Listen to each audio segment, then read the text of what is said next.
2022년 대한민국의 4월은 참 유난히도 느리게 간다 그런 생각이 듭니다. 그 속에서 우리나라의 이 경제 상황, 이것이 안으로 상당히 심각한 문제들을 축적해 가고 있는데 그 중에 하나가 인플레이션의 문제죠. 오늘 채널 24K 하석영의 단도직입에서 또 이 우리나라의 인플레이션 문제를 좀 다뤄야 되겠습니다. 한국은행 총재가 지금 임기가 다해서 총재가 없는데도 불구하고 금통위원들이 모여가지고 지난 14일에 은행금리를 3개월 만에, 단 3개월 만에 또 0.25%포인트 인상하기로 결정을 했습니다. 우리나라의 은행이 관리되는 시스템은 우리나라 은행들은 예입자들이 이제 갖다가 집어넣는 저축금액 그거 가지고 이제 대출을 돌려서 예대 마진 가지고 운영하는 게 기본이지만 그것만 가지고는 자금을 안정적으로 조달할 수 없으니까 한국은행에서 돈을 빌려다가 그걸 가지고 이제 대출을 하고 이 예대 마진을 또 먹는 건데요. 이런 뱅크론, 이 이자율을 정하는 게 이제 기준금리의 결정입니다. 말하자면 한국은행이 시중은행에다 대출해주는 금리죠. 그 금리를 올리는 것. 이게 이제 한국은행이 하는 일인데, 인플레이션을 잡기 위해서 시중에 돈이 방만하게 풀렸으면 이 이자율을 올려야 은행을 통해서 이제 한국은행으로 화폐가 이제 유입되고 통화량을 줄일 수 있다. 이런 얘기죠. 통화관리 대책 중에서 지불 준비율을 높이는 것과 그리고 이제 이 한국은행의 뱅크론 이자율을 높이는 이것이 아주 가장 유력하게 쓰이는 방법인데 우리 한국은행에서는 만날 이 이자율 인상하는 걸 가지고 인플레이션 대책으로 줄을 삼고 있죠. 그런데 이런 통화당국의 인플레이션 대책 이 대책이라고 내놓는 이 이자율의 인상 이걸 보다가 보니까 야 이거 이 나라 정부가 코비드-19 관리하는 그 시스템하고 어쩌면 이렇게 비슷하냐 어쩌면 이렇게 한가롭고 허접하냐 이런 생각을 감출 수가 없어서 이 얘기를 하는 겁니다. 저희 채널 24K에서는 진작부터 여러 번에 걸쳐서 국민경제의 통화를 어떻게 관리하는 것인지 인플레이션이라는 건 뭐고 디플레이션이라는 건 뭔지 그것들이 가져오는 효과는 어떤지 이런 것에 대한 간단한 경제 이론들을 공부도 했으려니와 우리나라에 이렇게 코비드-19을 핑계대고 그리고 사실상 선거를 의식하는 돈 뿌리기 이런 재정관리 정책 이거 언젠간 반드시 심각한 상황을 만들어 올 거다라는 경고를 여러 번 했었습니다. 그러한 채널 24K의 경고가 이제 현실화돼서 나타나고 있는 것으로 봐야 할 것 같습니다. 채널 24K에서 그런 경고를 할 때 시중의 언론에 소위 경제 전문가 하는 사람들이 쓰는 글 속에서는 아직 인플레라고 보기는 어렵다 뭐 이런 얘기하면서 정부의 돈 풀기 정책을 옹호한 그런 글들이 많이 나왔었는데요. 이제 와서는 그거를 이제 부인할 수 없게 됐다는 얘기죠. 그래서 이런 현실 인식을 하는 것까지는 좋은데 그 대책이라는 것이 금리 인상 하나냐? 그거면 대한민국의 인플레이션은 잡히는 거냐? 그리고 그렇게 해서 인플레이션을 글쎄 얼마나 잡을지 모르지만 잡는다고 하면 그 밖에 어떤 그로 인한 또 다른 부작용이 생기는 거 아니냐? 이런 생각에 관한 얘기들이 뒤를 잇고 있지 않다. 이게 참 걱정스러운 거지요. 하나의 국민 경제가 인플레이션에 빠지게 되는 데는 당연히 여러 가지 이유가 있게 됩니다. 그리고 당연하게도 이러한 인플레이션에 대한 대책을 세우려면 그런 다양한 원인, 인플레이션이 우리나라에서 지금 현재 왜 발생하느냐 이것에 대한 다양한 원인을 제대로 분석하고 그러고 나서야 그 대책이 나올 수 있는 것이 그게 당연한 논리적 귀결일 텐데 과연 한국은행이 이 이자율 결정하면서 그러한 충분한 우리나라 인플레이션의 백그라운드에 대한 인플레이션이 발생하는 원인에 대한 분석이 있었느냐. 이거를 어디서도 찾아보기가 어렵다 그런 얘기입니다. 그들이 지금 내놓고 있는 이 이자율을 인상하는 이유로 내놓고 있는 설명은 딱 하나입니다.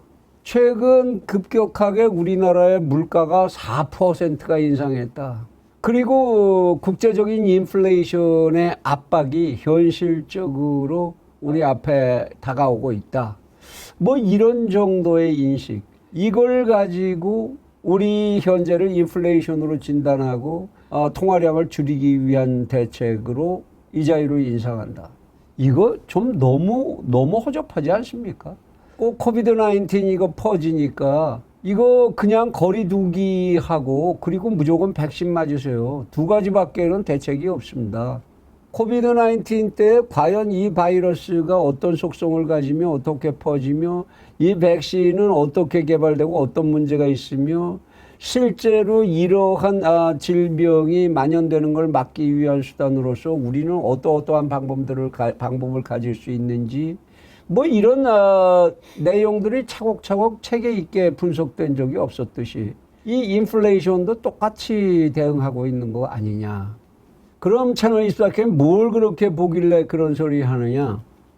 대한민국의 인플레이션은 첫 번째 원인이라면 그야말로 무지막지하게 절제 없이 뭐 뚜렷한 이유도 없이 관리되어 온 재정의 현금 살포의 결과가 첫 번째 원인이겠죠. 그리고 그렇게 현금을 살포한 이유는 코비드-19 때문에 피해를 입은 영세상인을 비롯해서 가계를 이제 결손된 소득을 보충해 주겠다. 뭐 이런 명분을 내세웠지만 사실은 선거와 결합돼 있었고 정권의 포퓰리즘적인 발상이 거기에 크게 작용했다라는 거 부인할 수 없는 일이고 그리고 그 백그라운드로 또 하나 있는 게 정부, 가계, 기업 이걸 가릴 것 없이 증가한 부채 압력 이것이 드디어 이제 현상 속에서 작동을 시작한 것으로 봐야 한다. 우리나라 인플레이션의 뿌리는 참 우리는 겁이 없이 살죠. 빚지는 것들 참 별로 두려워하지 않습니다. 글쎄 저도 그런 속성이 있는지 모르겠는데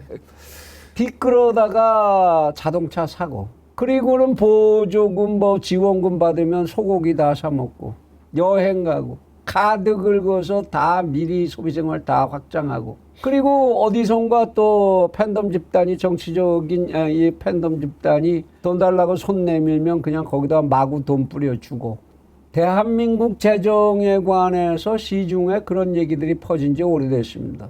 정부에 눈먼 돈 먹지 못하고서는 돈 벌 수 없어. 지금 참 그 각 사이트에 정부가 관리하는 사이트 이런 데 들어가서 정부 지원금 이거를 찾아서 그것만 가지고 생활하는 사람들이 있을 정도의 나라가 됐으니까 그 이러저런 뭐 조직 만들고 이러저런 되지도 않는 제안서 몇 개 내고 그러고 보조금 받고 뭐 널렸죠. 그렇게 방탕하고 나서야 재정관리가 그렇게 방탕하고 나서야 드디어 그 대가를 지불해야 될 때가 돌아오고 있는 거죠. 그런데 말입니다. 대한민국의 인플레이션은 이러한 우리의 재정의 방탕 이것뿐만의 문제가 아니라 이러한 방탕적 재정의 구조를 이것을 빙자해서 구조적으로 우리 속에 뿌리 잡은 그러한 심각한 문제가 있다라는 거 이거를 우리 당국은 언제나 외면을 하지요. 당국만 외면하는 게 아니라 국민들도 애써서 그런 거엔 관심 안 가지려고 하고 글쎄요 전문가라는 집단들조차 거기에는 눈길을 주질 않는 것 같은데요. 뭐가 그게 그런 게 있느냐. 첫 번째로 가장 중요하게 우리가 생각해야 되는 거 우리 채널24K에서 그런 얘기를 했습니다. 이 멍청아 부패가 문제야. 부패가 바로 그 얘기입니다. 이러한 재정의 방탕한 관리를 틈타서 우리 사회에 널리 자리 잡게 된 부패 심리의 만연. 건전하게 일하고 일한 만큼 대가받고 대가를 가진 만큼 범위 내에서 소비하고 그만큼 인생이 즐거우면은 그것을 가지고 인생의 만족을 느끼는 절제를 할 줄 알고 이러한 건강한 의식들이 다 사라지고 어떻게 해서든지 땡겨다 쓰고 땡겨서 즐거우면 되고 그 모든 거는 나중에 사회가 책임지면 되고 이런 거 부패 심리죠. 그리고 그 속에서 당연하게 근로의식은 사라지고 근로를 어떻게 해서든지 피하자. 가급적이면 일 적게 하고 돈은 많이 받고 그리고 즐기는 거는 더 진하게 즐기고 이렇게 근로를 회피하는 결과로 생겨나는 사회적 생산성의 하락. 그러면서도 생활을 유지하려니까 어떤 방안을 찾게 됩니까? 투기 심리가 당연히 확산하고 심화하게 되죠. 어떻게 해서든지 한탕을 해서 그거를 가지고 나의 이런 부패 심리를 만족시키고 그리고 그것을 가지고 내 생명이 존재하는 한까지 나는 딴 걱정 미리 하지 않고 살 수 있기를 원한다. 이 속에서 또 뭐가 같이 성장하나요? 공짜에 대한 불감증의 만연이죠. 정부가 이러이러하면 이거 공짜로 준대. 저거 공짜로 준대. 그거 공짜, 그거 왜 나라고 안 받냐? 받아야지. 이러한 공짜에 대한 불감증의 만연. 결국 그것이 국민의 부담으로 되돌아오고 자기 발등을 찍게 된다라는 거. 이런 생각할 필요 없지요. 그건 사회 전체가 해결해야 할 문제니까. 결정적으로 이러한 국민의 부패 심리를 이용을 해서 권력을 연장하고 권력을 장악하려고 하는 정치적인 포퓰리즘의 포로가 된 권력의 타락. 최종적으로 무슨 생각을 합니까? 이 사회는 오로지 생산은 어떻게 됐든 내가 힘들여서 하는 생산은 어떻게 됐든 화폐만 많으면 된다라고 하는 금전만능주의. 오로지 화폐. Money matters. 돈이 문제야. 라는 이런 병들 화폐 추구 현상이 우리 사회 전체를 지배하게 됐다라는 겁니다. 이제 대한민국의 이러한 집단적인 사회의 탈선 현상은 전반적으로 일시에 치유하기가 어려운 이런 고질병이 된 거라고 봐야 될 것 같고요. 그래서 대한민국이 단기간에 이런 인플레이션의 문제에서 탈출할 길을 찾기는 쉽지가 않아 보이는 게 사실입니다. 이런 상황을 그대로 놔둔 채 은행 이자율의 인상이나 한다. 이건 집에 통째로 큰 불이 났는데 여기다 양동이에다 물 길어와서 물 끼얹는 그런 행위와 별로 다를 바가 없어 보인다는 거지요.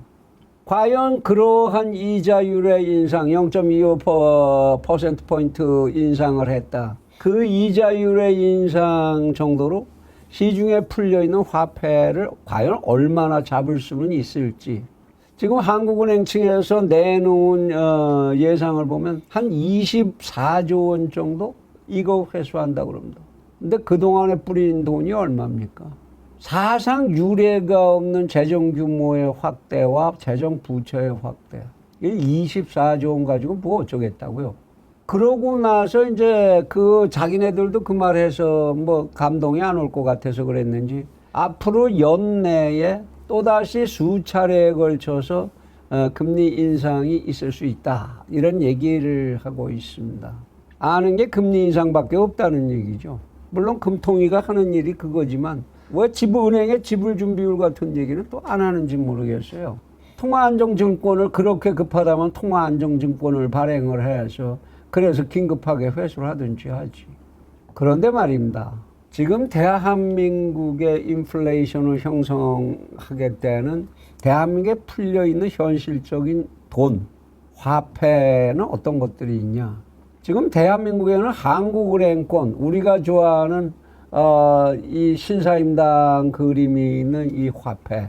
이 화폐와 동일한 교환 기능을 갖는 많은 유사 화폐들이 존재하고 있습니다. 이것들이 우리의 인플레이션의 문제를 심화시키는 아주 중요한 일을 하고 있는데 우리는 그거 등한시하고 관심의 대상으로 삼지도 않습니다. 지방자치단체들이 마치 지역 주민들에게 인심 쓰듯이 마구 뿌려대고 있는 지금 지역화폐라는 거. 그리고 지역의 신용카드. 여기서 일정한 금액을 시민들한테 막 돌려준다. 지방자치단체가 어디 가서 땅 파왔습니까? 지게짐을 져서 돈을 벌어왔습니까? 그 돈이 어디서 나는 거겠습니까? 재정을 그냥 그렇게 뿌리는 거죠. 뿌리다가 없으면 지방자치단체들도 제마다 또 은행 빚을 지고 국가에 가서 또 빚을 져옵니다. 그래서 돈을 뿌리죠. 이 지역화폐나 지역의 신용카드의 문제, 이거 아무런 계획이나 통제도 제대로 받는 게 없지요. 이게 법의 근거도 없이 시작을 했다가 문제가 되니까 부랴부랴 법 근거를 만든다고 한 것이 작년인가요? 재작년인가요? 그렇군요. 오로지 그냥 포퓰리즘에 의해서 뿌리고 있는 겁니다. 지금도 사실 그 재정의 근거 뿌리는 아무것도 없죠.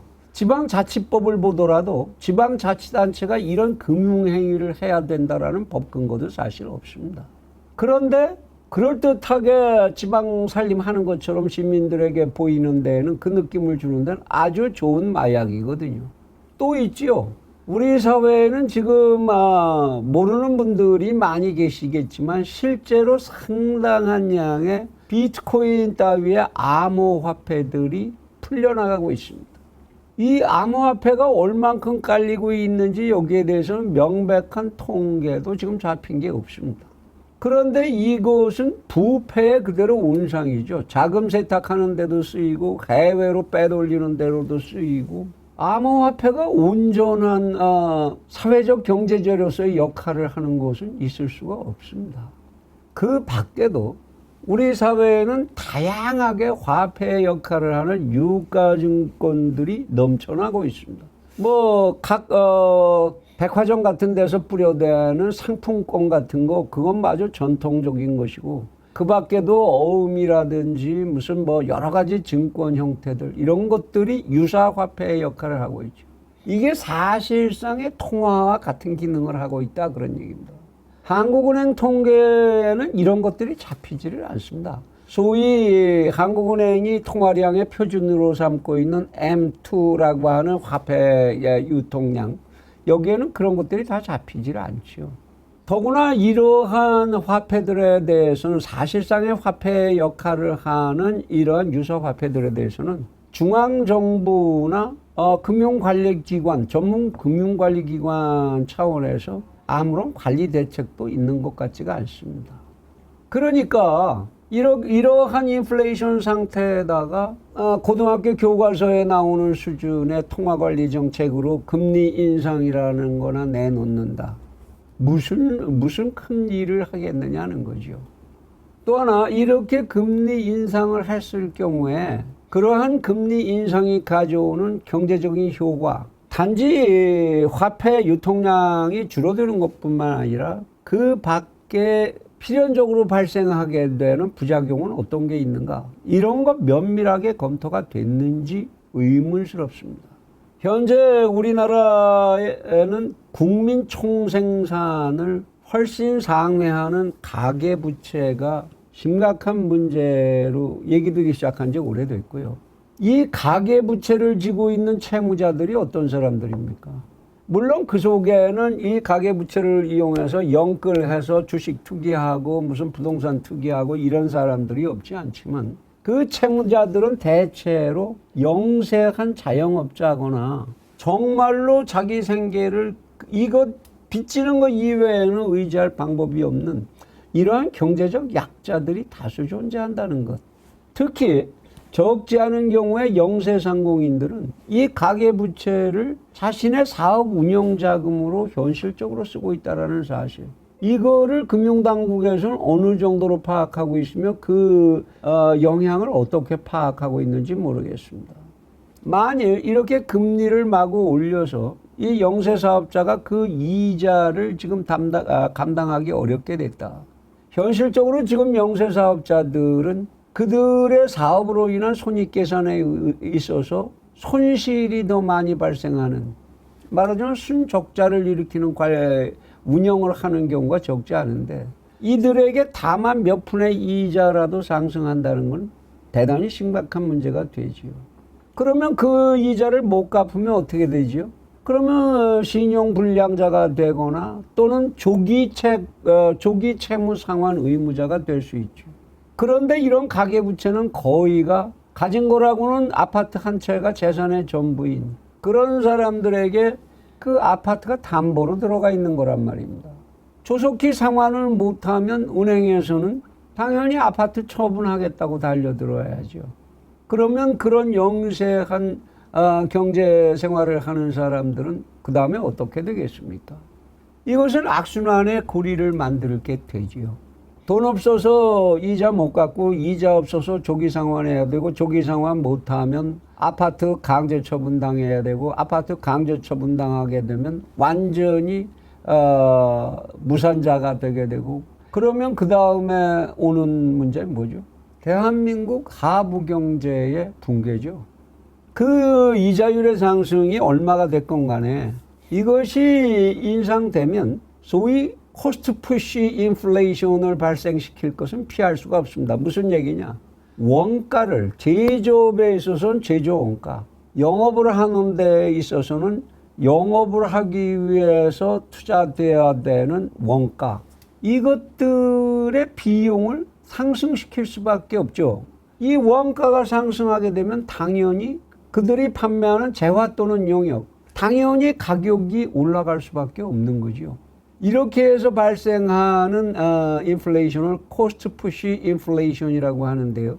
한국은행은 이렇게 이자율을 인상하는 만큼 이러한 현상들이 어떻게 변동하게 될까 계산해 봤나 모르겠습니다.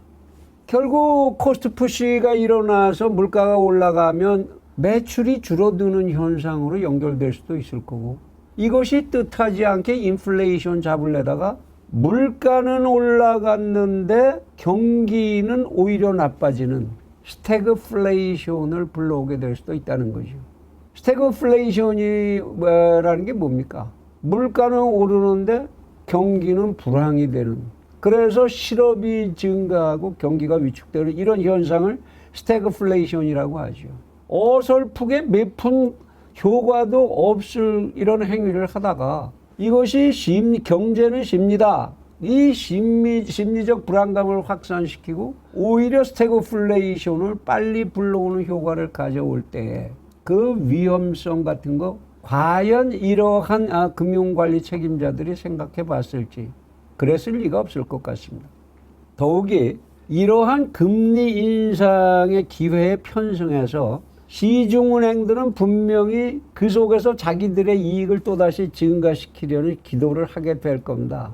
말하자면 한국은행에서 빌려오는 뱅크론의 그 금리가 0.25% 올랐다. 그러면 자기들은 대출 금리를 0.3%, 0.4%로 끌어올리겠죠. 여태까지 우리나라 은행이 그렇게 해왔으니까요. 이렇게 되면 어떻게 됩니까? 사회적 불평등은 더욱 심화할 것이지요. 이렇게 인플레이션이라는 것을 잡는 데에는 양면성이 항상 존재하는 겁니다.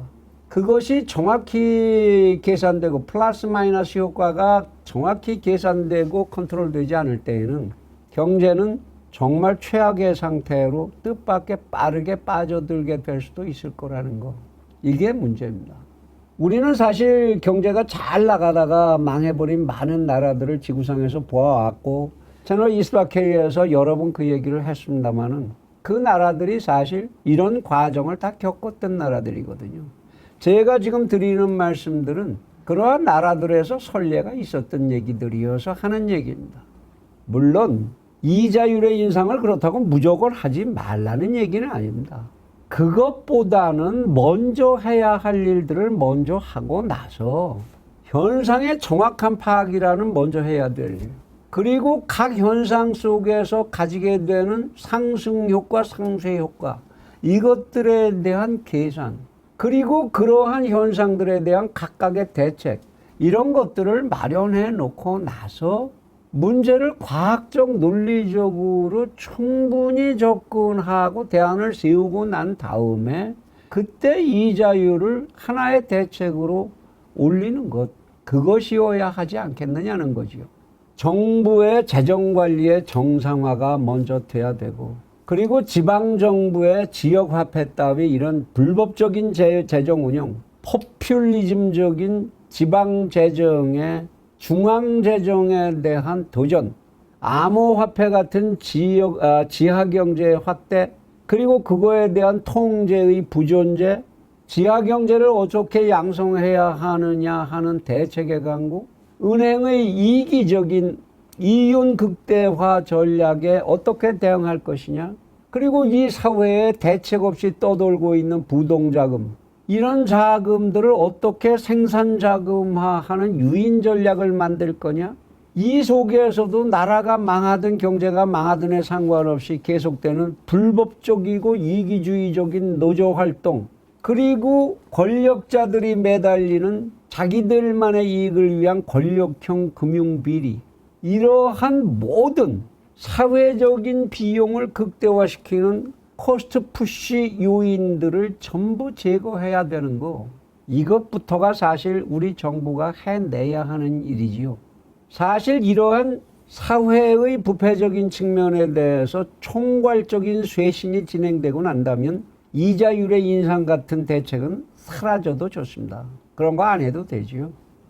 지금 IMF에서는 현재 세계의 경제 생산량의 86%를 차지하는 143개 나라에서 올해와 내년에 경제 성장률의 추정치가 대단히 크게 낮아질 거라고 경고하고 나섰습니다.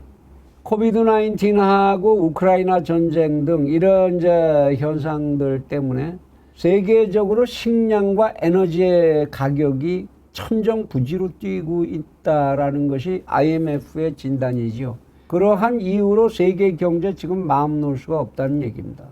이러한 속에서 대한민국도 당분간은 고물가, 고금리, 고환율이라는 삼고의 악재 속을 피해 나가기가 어려울 겁니다. 이런 때에 대한민국의 금융을 비롯한 재정관리기구, 전체적인 경제대책기구, 이들의 대응이 정말로 너무 한가로워 보입니다. 소위 대한민국의 전문가 집단이라고 하는 사람들이 머리를 맞대고 내놓았던 코비드-19의 대책, 이게 지금 또 정부와 전문가 집단들이 내놓고 있는 대한민국 인플레이션, 재정관리, 경제관리의 정책과 아주 너무도 닮아 있는 것 같아서 정말로 불안한 마음을 어찌해야 좋을지 모르겠습니다. 이 나라는 언제까지나 하느님이 보호하사 그래야만 살 길을 찾을 수 있는 것인지, 제발 대한민국의 엘리트를 자부하는 양반들 정신 좀 차려주길 바랍니다.